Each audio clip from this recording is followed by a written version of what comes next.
생식에 들어있는 모든 식재료는 이렇게 동결 건조 후 가루로 만들어서 부피를 줄였기 때문에 한 번에 많은 양을 섭취할 수 있고요. 또 잘게 쪼갰기 때문에 흡수율이 높아서 어린아이들이나 어르신, 특히 소화 기능이 떨어진 어르신들에게 부담 없이 먹을 수 있다는 장점이 있습니다. 근데 여기 또 하나의 의문이 드는 분들 계실 거예요. 뭐냐면 동결 건조된 재료에 다시 수분을 보충해주면 돌아올까요? 글쎄. 완전 똑같이 되진 않아. 때깔이라도 다르지 않을까? 그래서 제가 영상을 준비했습니다. 지금 보시는 거는 동결 건조된 브로콜리예요. 자, 이 브로콜리를 물에 한번 넣어보겠습니다. 네. 잘 보세요. 불리면은 될 잘 것 보시면 어떻죠? 점점점 커져. 커져요. 네. 제거했던 수분이 보충되니까 어떻죠? 원 상태로 돌아오는 것을 상태로 확인할 수 있었는데요. 또 그뿐만이 아니에요. 자, 이거 손 한번 찢어볼게요. 네. 찢었더니 찢겨져. 네, 그 안에 이 결이 그대로 살아있는 것을 확인할 수가 있습니다. 결이 다 살아있어요. 보세요. 그러네요. 조리된 게 아닌데. 그렇죠. 보건성이 좋으니까 여기서 파기가 적겠죠. 이 말은 식재료들이 영양소의 파기 없이 고스란히 우리 장 속으로 들어올 수 있다는 것입니다. 근데 그럼 이렇게 많은 양의 과일 채소를 섭취하니까 맞아. 이거 장 건강에도 도움이 될 수 있을 것 같아요. 네, 맞습니다. 앞서서 제 환자 이야기를 하면서 현대인의 장 건강이 무너진 이유가 바로 배부른 영양실조라고 말씀을 드렸고, 그중에서도 이제 특히 식이섬유가 부족해서라고 말씀을 드렸잖아요. 네. 특히 생식에는 이러한 식이섬유가 굉장히 다양하게 들어있기 때문에 장 건강에 더욱 도움을 줄 수가 있습니다. 식이섬유가 많이 들어간 게 아니라 다양하다고요?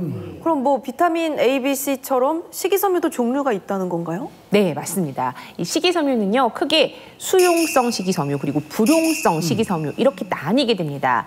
먼저 수용성 식이섬유는요, 이게 물에 녹는다는 뜻이잖아요. 그래서 대변의 점도를 좀 높여주는 역할을 해요. 이러한 형태의 변은 장에서의 이동이 비교적 원활해지겠죠. 수월해지기 때문에 장에 묵은 변이 이제 쌓이지 않게 하는 이런 역할을 하기도 하고. 그러면은 불용성 식이섬유는 어떤 거냐? 주로 우리 곡류에 많이 들어있거든요. 이 다소 이렇게 우리 현미 같은 거, 잡곡 같은 거 먹으면 거칠거칠하잖아요. 이런 것들이 불용성 식이섬유라고 생각하시면 돼요. 이게 물에 녹지 않으니까 불용이라고 하는 거예요. 쉽게 말해서 소화기관 안에서 수분을 흡수해서 대변의 부피를 이렇게 증가시켜주는 역할을 합니다. 그렇기 때문에 장 건강을 지키기 위해서는 수용성, 불용성 식이섬유 모두 다 함께 적절하게 섭취를 하셔야 된다는 겁니다. 자, 그런데 생식에는요, 다양한 식이섬유가 골고루 들어있기 때문에 장 건강에 더욱 도움을 줄 수가 있다는 거죠. 야, 이렇게요. 생식으로 식이섬유를 충분히 섭취하게 되면 그만큼 변이 장에 머무는 시간이 짧아지게 되고 노폐물에서 나오는 독소에 장이 노출되는 시간도 당연히 줄어들겠죠. 식이섬유의 역할에 대해서 좀 더 쉬운 이해를 돕고자 영상을 제가 준비했는데요. 보시면 여기 깔때기를 장이라고 가정을 하고요. 속에 있는 갈색의 알갱이들 있죠. 이거를 배출하지 못하고 장에 이렇게 남아있는 찌꺼기라고 가정을 해볼게요. 이때 식이섬유를 섭취하면요. 지금 저 녹색의 저 액체가 식이섬유라고 가정을 해보면요. 어떻게 될까요? 통과하는데요? 오! 시원하게 내려가. 싹 다 깨끗하게 만들어졌어요. 그렇죠. 말 그대로 비웠네요. 식이섬유와 함께 노폐물이 쭉 빠져나가서 장이 깨끗해진 것을 확인할 수가 있죠. 실제로 채소나 곡류의 식이섬유를 매일 10g씩 섭취할 때마다 대장암 위험이 10% 감소한 연구 결과도 있었는데요. 이렇게 장 건강이 개선돼서 대장암 위험이 낮아지게 되면 사망 위험 또한 낮아지겠죠. 이거 저 말씀을 듣다 보니까 갑자기 생각이 났는데요. 이 시청자 여러분들께 좀 이걸 말씀을 드리고 싶습니다. 우리 저 방금 시식을 했잖아요. 어땠어요? 좀 이 든든하다는 느낌이 그것도 있어요. 맞죠? 포만감 있어요, 확실히. 이게 무슨 뜻이냐면은 이거 한 끼 정도면 다이어트로 좋을 것 같아요. 저녁 때.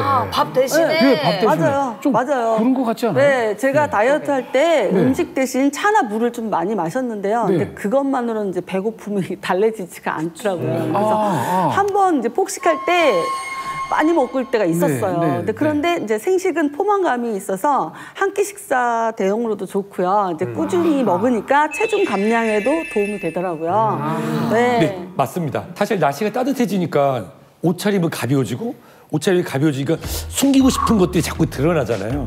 그러면서 이제 다이어트에 대한 고민들이 많을 텐데 그런데 생식은 다양한 식재료로 다양한 영양분을 섭취할 수 있고 또 저열량식이니까 한 끼 대신 생식으로 대체했을 때 칼로리 섭취가 낮아지죠.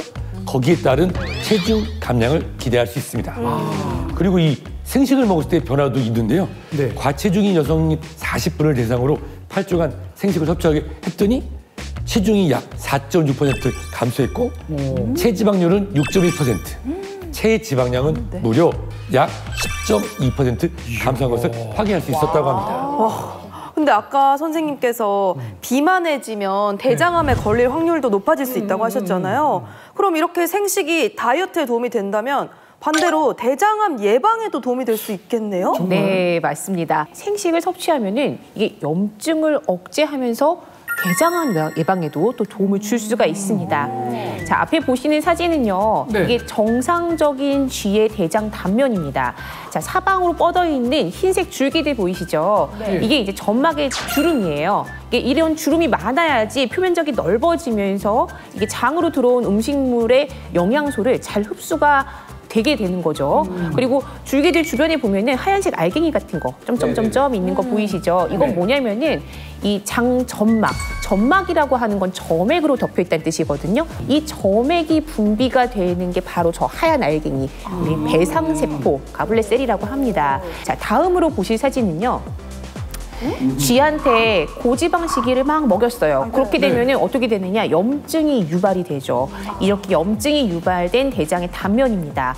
점막 주름이 어때요? 거의 많이 사라졌죠. 그렇죠. 그래서 이제 표면적이 줄어들게 되면 당연히 영양소의 흡수가 잘 안 되겠죠.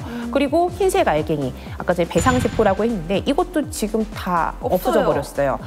자, 그렇다면은 이때 식이섬유가 풍부한 생식을 섭취하게 되면은 어떻게 될까요? 자, 화면에 보시면은요, 이게 고지방식을 하고 대장에 염증이 생긴 쥐에게 8주 동안 사료의 70%를 생식으로 바꿔서 섭취하게 한 대장의 단면 사진입니다.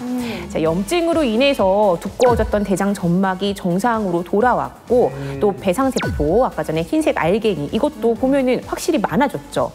자, 즉 우리 현대인들 참 식습관이 좋지 않다라고 여러 번 강조를 했는데 이렇게 식습관이 좋지 않더라도 생식을 같이 섭취하게 되면은 염증이 억제되면서 장 건강에도 도움을 줄 수가 있다라는 거죠.